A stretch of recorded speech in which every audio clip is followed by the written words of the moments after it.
Vous êtes chez Tartampion? Salut à tous! Allez, je vous lis les règles du jeu baronnie. Aux confins de l'Empire, 4 barons se disputent le pouvoir.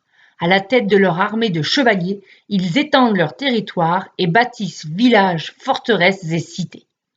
À l'issue de cette course effrénée au pouvoir, l'un d'eux deviendra le roi de la région.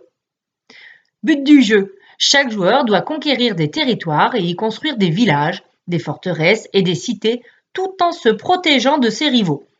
En fin de partie, lorsqu'au moins un joueur est devenu duc, le joueur qui détient le plus de points de victoire devient roi et remporte la partie. Concernant le matériel, nous avons tout d'abord les tuiles et les terrains. Les tuiles sont assemblées en début de partie pour obtenir un plateau de jeu. Chaque tuile est composée de 3 hexagones indépendants entre eux. Chaque hexagone représente une case du plateau de jeu et l'un des 5 types de terrains suivants: la montagne, la forêt, la plaine, le champ ou le lac. À chaque type de terrain, excepté pour le lac, correspond un jeton ressource. La montagne: un seul pion placé sur une montagne suffit à empêcher tout autre joueur d'y venir. La forêt: aucune cité ne peut être placée ou bâtie sur une forêt. Les plaines et les champs: ce sont les territoires les plus prospères qui permettent plus facilement de gagner un rang de noblesse lors de l'action titre de noblesse. Le lac: il ne peut être ni traversé ni occupé par quelque pion que ce soit. Concernant les pions justement, commençons par les cités. Défense: l'hexagone occupé par une cité est inaccessible aux chevaliers adverses. Nouvelle cité: un village peut devenir une cité, chaque nouvelle cité rapporte 10 points de victoire. Capacité: recrutement: les chevaliers sont recrutés dans les cités. Les chevaliers: recrutement: ils sont recrutés dans une cité.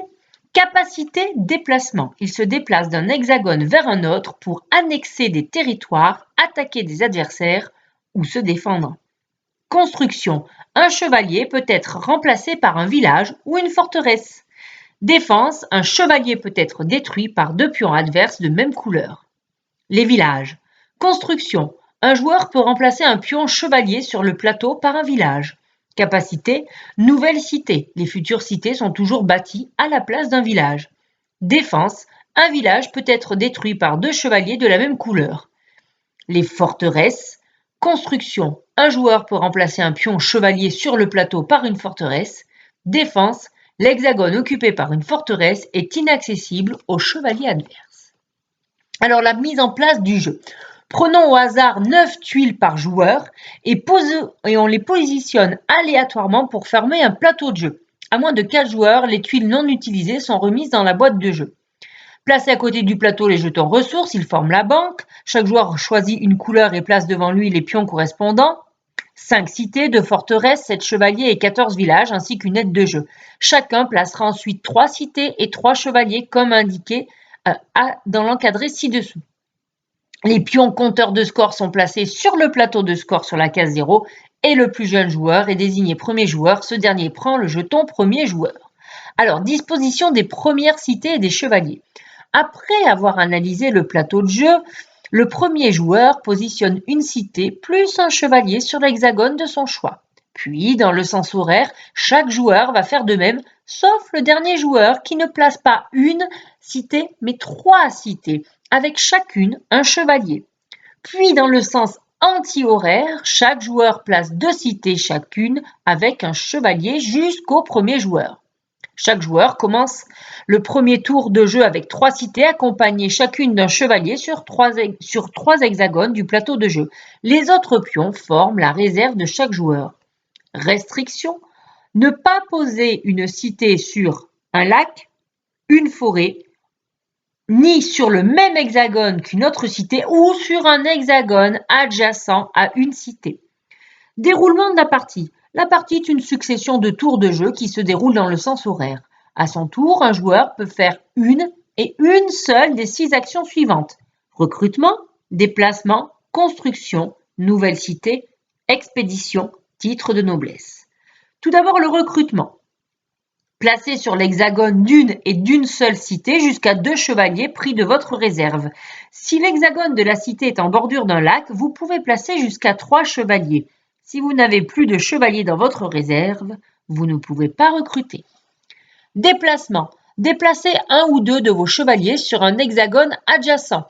Les deux déplacements sont indépendants. Les hexagones de départ et d'arrivée des deux chevaliers peuvent être différents. En revanche, vous ne pouvez pas déplacer deux fois le même chevalier. Aucune limite n'est imposée au nombre de chevaliers présents sur un même hexagone. Restriction, un chevalier ne peut pas se déplacer sur les cases suivantes.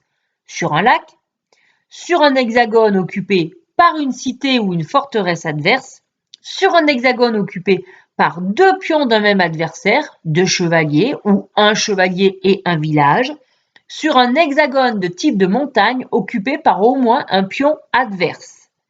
Cohabitation et conflit. Sur un même hexagone, des pions de différents joueurs peuvent cohabiter tant qu'aucun joueur n'a pas plus d'un pion sur cet hexagone, chevalier ou village. Si un des joueurs concernés déplace un nouveau chevalier vers cet hexagone et se retrouve donc avec deux pions, il détruit tous les pions adverses présents sur l'hexagone. Les chevaliers et villages éliminés sont remis dans la réserve des joueurs concernés. Important, quand un joueur détruit un village adverse, il prend au joueur concerné un jeton ressource. C'est le joueur attaquant qui choisit le jeton ressource. Si le joueur attaqué n'a aucun jeton ressource, l'attaquant ne prend rien. Détruire un chevalier adverse ne rapporte pas de jeton ressource. Construction. Remplacez tout ou partie de vos chevaliers sur le plateau par un village ou une forteresse de votre réserve. Les pions chevaliers échangés retournent dans votre réserve. Pour chaque construction, recevez immédiatement un jeton ressource correspondant au terrain de l'hexagone. Note, si deux chevaliers ou plus de même couleur occupent un hexagone, un seul sera remplacé. Les bâtiments sont en nombre limité. Si vous n'en avez plus dans votre réserve, vous ne pouvez plus en poser. Il ne vous est pas possible de détruire l'un de vos bâtiments. Restriction, vous ne pouvez pas construire. Si sur l'hexagone se trouve déjà un bâtiment, village, forteresse ou cité, quel qu'en soit le propriétaire, ou si un chevalier adverse se trouve aussi sur l'hexagone. Les jetons ressources. Chacun des 4 types de jetons vaut des points de ressources qui pourront être dépensés durant l'action titre de noblesse, avec des chiffres dorés, ou comptabilisés à la fin du jeu, et là on tiendra compte des chiffres argentés. Nouvelle cité, remplacez l'un de vos villages par un pion cité de votre réserve, s'il vous en reste. Le pion village est remis dans votre réserve. En construisant une cité, vous gagnez immédiatement 10 points de victoire et vous déplacez vers le bas votre pion compteur de score. Restriction, vous ne pouvez pas construire de cité si le village est dans une forêt, si le village est sur un hexagone adjacent à celui occupé par une cité, à vous ou à un adversaire, ou si un chevalier adverse est également présent dans l'hexagone du village. Expédition.